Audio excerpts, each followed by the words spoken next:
President Obama girding for a fight as Congress signals it will try to block his Iran nuclear deal. The best political team on television is here to break it all down. CNN contributor Donna Brazil, Peter Baker of the New York Times, CNN's Dana Bash, and Congressman Will Hurd of Texas. Thanks one and all for being here. So one of the big controversial provisions that's not in this deal is this anywhere, anytime provision. And what the administration says, the Obama administration says in response is, look, this 24-day leeway period, we can find, intelligence officials tell us that we can find if there were nuclear materials there, even 24 days later. You're a former CIA agent. Is that true? Is 24 days, will we still be able to detect? It shouldn't be 24 days. Anytime, anywhere means just that. And, the problem with this deal is that there's been absolutely no confidence-building measures with Iran. How can we trust them to do what they say they're going to do? And being able to get in to see their facilities at any time, any place, make sure that we understand what's going on. But is it possible that the radiation detectors will be able to find out if they've been up to no good even 24 days later? I'm sure in some forms it can, but also they can move a lot of you can move a lot of material in 24 days as well. Dana, where is this on the Hill right now? In trouble. And when I say that, what I mean is I think it seems to be clear, unless the administration really performs a miracle, that there are votes to initially, if they want to, say that they don't agree with this and that it shouldn't go through. The question is whether or not there is a veto-proof majority to do that. And that is what the administration is working incredibly hard to try to push.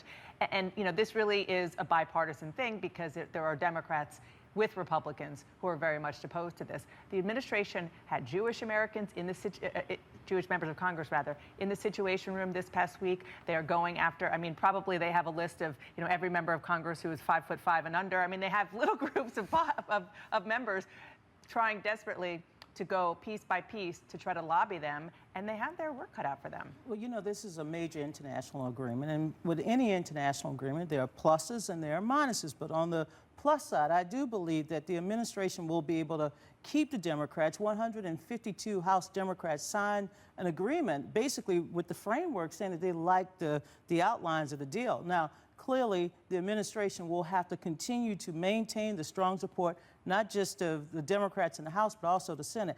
I was telling Dana, I've been, a great fan and supporter. Yes, I'm a fan of the administration, support the president. I've never been lobbied as much as I've been lobbied over the last couple of days. And the good news is that they're giving us information, credible information, not just about the inspections, not just about the lifting of the sanctions, the amount of money, whether or not Iran will become a good player in the region. They're giving us information, and I'm sure if they're giving it to those of us who are talkers, they're giving it to members of Congress and their staff as they go back this summer and come back to support this deal. It was interesting watching the president this week at his press conference about this, and you saw a president who actually was engaging in the fight. He did actually want to talk about criticism when the reporters didn't come up with enough criticism. He said, hey, let's think of some other criticisms that I can address here.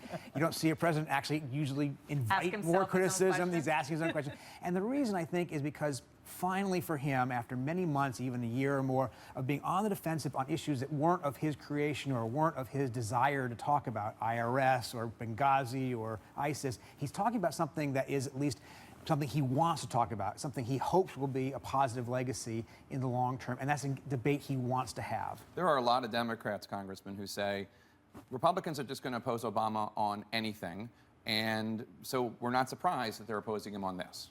But there's a lot of Democrats that are opposing him on this as well. And I think a bad move was taking this to the UN before getting an agreement from the entire government. And that's something that has frustrated a lot of Democrats in Congress. And so at the end of the day, they've never shown any information. Why would the Iranians actually agree to this? They've agreed to these measures before. The IAEA, the UN watchdog, had done 30 inspections from 2003 to 2010, and they found out that the Iranians were lying to them, and that caused 4 more sanctions going forward. So the Iranians have done this before, and we have no information, no confidence-building measures that say that they're not going to do it again. Let's take a quick break. Republicans rushing to condemn Donald Trump after his latest comments anger veterans, but who still has his back? The answer might surprise you.